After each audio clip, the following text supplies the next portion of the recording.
L'auto-édition, est-ce un aboutissement pour un auteur? Françoise Biagini a écrit et auto-édité son premier album jeunesse il y a près de 2 mois. Pourtant, pour elle, l'écriture est d'abord née d'un hasard, avant de devenir une véritable envie. À 62 ans, Françoise a beaucoup voyagé, à Madagascar, au Kenya, en Côte d'Ivoire, en Espagne, en Italie, au nord de l'Angleterre, et surtout en Chine et en Corse, où elle aime particulièrement séjourner.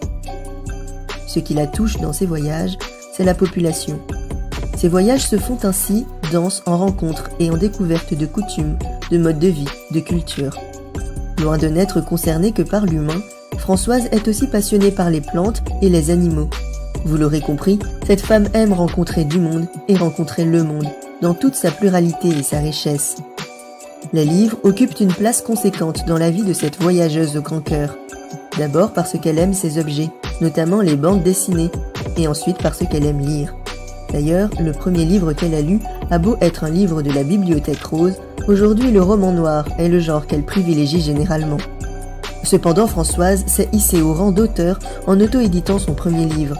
Ayant jusque-là travaillé en tant que mosaïste et plasticienne, ses projets créatifs s'orientent désormais vers l'écriture de la suite de son ouvrage, ainsi que sa déclinaison en d'autres langues, pour pouvoir le vendre ailleurs dans le monde. Pour cela, il faudra qu'elle combatte son ennemi de toujours, le doute. Enfin, si elle était un livre, elle serait les aventures d'Harry Potter. Si elle était un objet, elle serait un vase. Et si elle était un animal, elle serait un condor. Chers amis du livre, je vous laisse en compagnie de Françoise Biagini, une auteure qui a concrétisé son projet d'album en l'auto-éditant. Bonjour à tous, Françoise Biagini est du coup une auteure jeunesse qui a été auto-éditée. Merci Françoise d'avoir accepté de nous rejoindre pour nous parler de cette aventure d'auto-édition. Avec grand plaisir. Alors, tu as été auto-éditée parce qu'en fait, au départ, tu avais une idée en tête. Comment t'est venue cette idée? Avant même l'idée d'auto-édition, qu'est-ce que tu voulais faire? Comme c'est mon premier livre et que je suis novice dans tout ce qui est maison d'édition, en premier, ce qu'il me fallait, c'est qu'une maison d'édition fasse le livre avec du papier recyclé. Les maisons d'édition demandaient beaucoup de faire en sorte que ça soit pas du papier recyclé, alors que l'histoire, sans papier recyclé, elle n'existe pas. Et comme j'ai travaillé avec un illustrateur qui est Omar Chabiki, il a beaucoup fait sur tout ce qui était aquarelle et tout. Sans me supprimer les dessins, on me les mettait en noir et blanc. Donc non. Et après, ça a été un concours de circonstances. Parce que Omar a rencontré Elena M. Du coup, il m'a vite envoyé un SMS. J'étais pas sur place. Il m'a dit, tu vas voir, faut que tu la rencontres à tout prix. C'est tout à fait ce que tu veux. Du coup, j'ai rencontré à Marseille Elena M. Et il y avait quand même des impératifs, comme tu dis, au niveau du recyclage du papier et au niveau des couleurs. Mais parce que, en fait, tu veux bien nous parler un petit peu de l'histoire.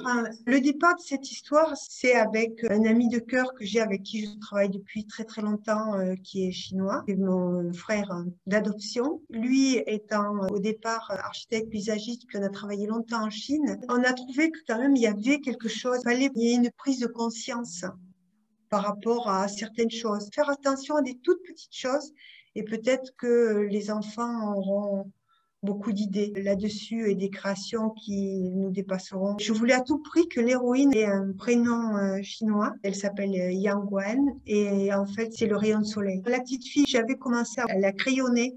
Piena, lui, son papa est chinois et sa maman, c'est moi. Donc, son papa est chinois, c'est donc mon frère chinois avec qui on l'a fait. Parce que pour nous, c'était un personnage qui devait traverser un peu tout le monde. Donc, c'était un logo qu'on avait créé. J'ai demandé donc au papa si je pouvais utiliser Piena et il a tout à fait été d'accord. Et petit à petit, j'ai commencé à me renseigner, à voir, parce que pour les enfants, il faut que ça soit léger. Je voulais surtout utiliser les 5 éléments. Donc les 5 éléments, c'est le feu, l'eau, le bois, la terre, le métal. J'en ai fait des faits pour parler de notre planète et faire parler des animaux ou des objets. Il y a un côté un peu animiste. Et tout ça pour éveiller la conscience écologique un peu des jeunes enfants? Oui, et tout ça pour dire que finalement, petit à petit, si on se passe de certaines choses ou si on fait attention, on pourra tous y arriver. Et puis, ce livre, c'est comme un atelier.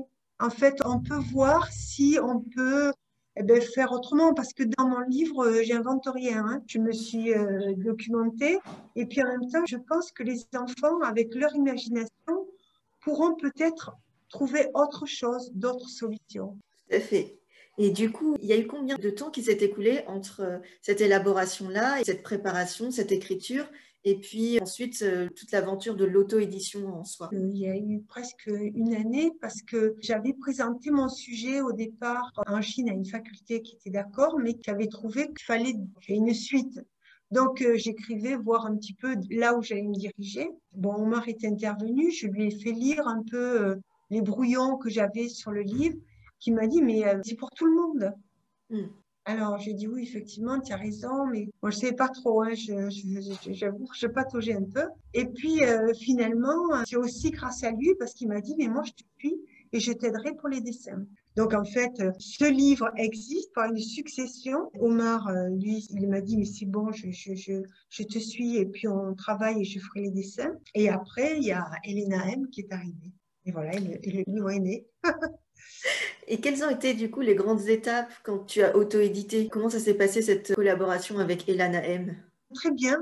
D'abord, on s'est rencontrés, on a discuté, puis elle m'a vraiment expliqué le cursus qui allait se faire et surtout de ne pas m'inquiéter que de toute façon, pour n'importe quelle question, elle était disponible et elle me répondrait. Ça s'est très très bien passé.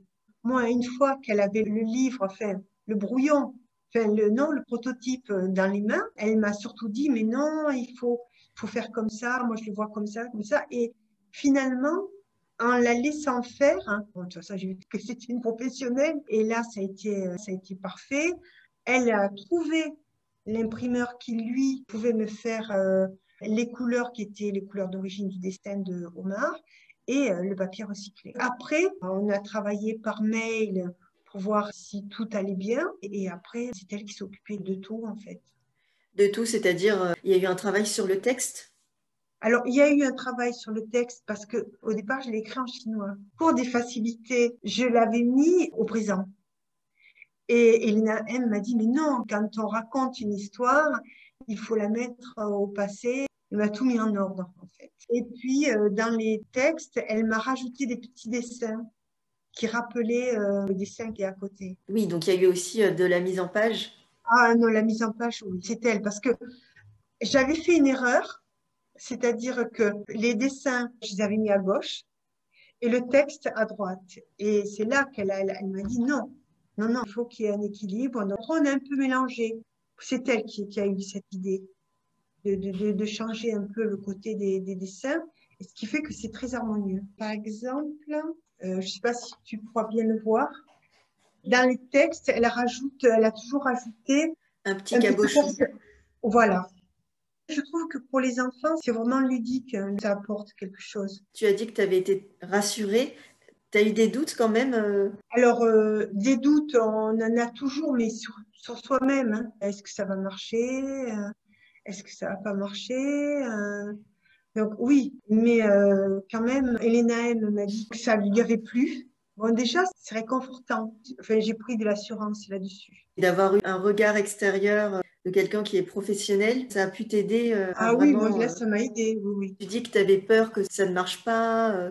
Et là, finalement, quels sont les retours? En fait, c'est quand même un peu grâce à Elena M. Elle m'a lancé là-dedans. J'ai eu 2 articles dans les journaux d'ici. Il y a un troisième qui va sortir. Après, j'ai utilisé mon réseau. Après, il est en librairie. Il faut que j'en remette dans une troisième librairie. Et puis là, il faut que je vois parce qu'on m'a demandé de le mettre en langue corse parce qu'il a été vendu aussi en Corse. Donc, je suis en train de voir comment on peut faire. Il a été écrit en anglais, en chinois et en espagnol.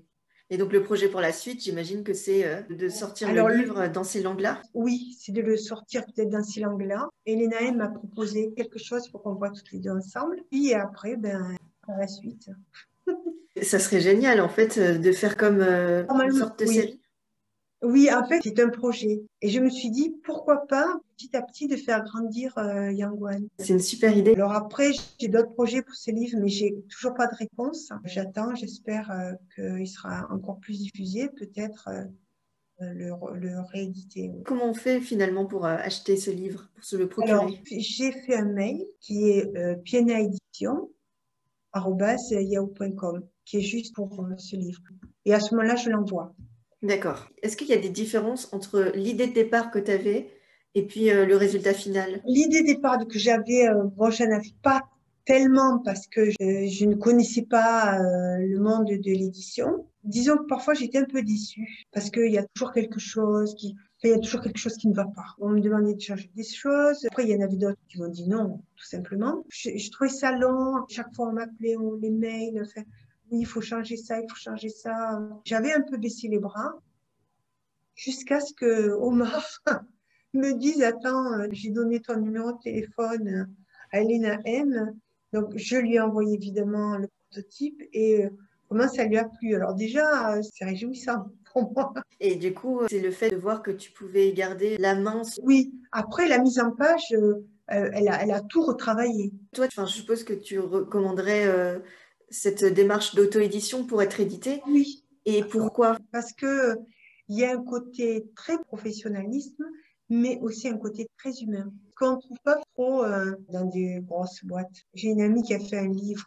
Une fois que la maison d'édition a accepté, eh ben, elle ne sait plus où il est. C'est un peu angoissant, quoi. Elle ne sait pas trop quand est-ce que ça va sortir. C'est vrai que moi, ça m'a demandé peut-être plus d'efforts de faire circuler mon livre, du réseau, de faire de la publicité dessus. Mais au moins, je l'avais. Il y a un inconvénient, c'est qu'il faut s'en occuper. Oui. Mais en même temps, on en est maître. Et même au niveau investissement, c'est toi qui as avancé l'argent? Oui, oui, oui. Ben, à ce jour, l'investissement que je fais a été remboursé. Au niveau du prix de vente, tu gagnes tout l'argent qui t'est envoyé? Oui, oui, bien sûr. Je gagne de l'argent, oui, oui. Ça doit être vraiment sympa de voir les retours des ventes et du coup d'être Alors, proche des oui, personnes qui oui. achètent. J'ai eu des mots très sympas, d'encouragement, de dire que bon, que l'histoire était jolie, que les dessins étaient magnifiques. Donc, oui, j'ai eu les retours. Concrètement, au niveau du prix de l'ouvrage, L'album coûte 17,50 €. et c'est toi qui as choisi. Ah non, non, ça, c'est pas moi. C'est Elena M. Non, non, c'est pas moi. Non, je ne pas dessus. Le fait que tu te sois déjà remboursé des frais que tu avais avancés, j'imagine que ça fait super plaisir et que c'est très encourageant pour la suite. Ben oui, c'est encourageant parce que je me dis, bon, si j'arrive à rentrer dans mes frais, ça veut dire que je peux faire la suite. Et est-ce que du coup, bah, pour finir, tu te sens différente après cette aventure? Différente, je crois pas, mais ça m'a confortée dans les projets que je voulais faire. C'est vrai que quand on t'entend parler de cette aventure, on se rend compte à quel point le facteur humain a beaucoup compté. Alors, je me voyais pas le faire avec quelqu'un d'autre, comme ça. Enfin, c'est quand même personnel. J'ai mis un peu de mon âme. Donc, ça m'aurait embêté de me retrouver confrontée à ce qu'on est confronté tous les jours. C'est-à-dire, business is business. Merci beaucoup, Françoise. Merci à toi. Ainsi, grâce à sa collaboration avec Elana M, Françoise a eu la possibilité de concrétiser le livre qu'elle imaginait. Elle souhaite renouveler l'expérience avec d'autres ouvrages et poursuivre dans cette voie. Si cette vidéo vous a plu, n'hésitez pas à vous abonner à notre chaîne Papyrus Univers, vous découvrirez d'autres interviews et plongerez dans les coulisses des métiers du livre.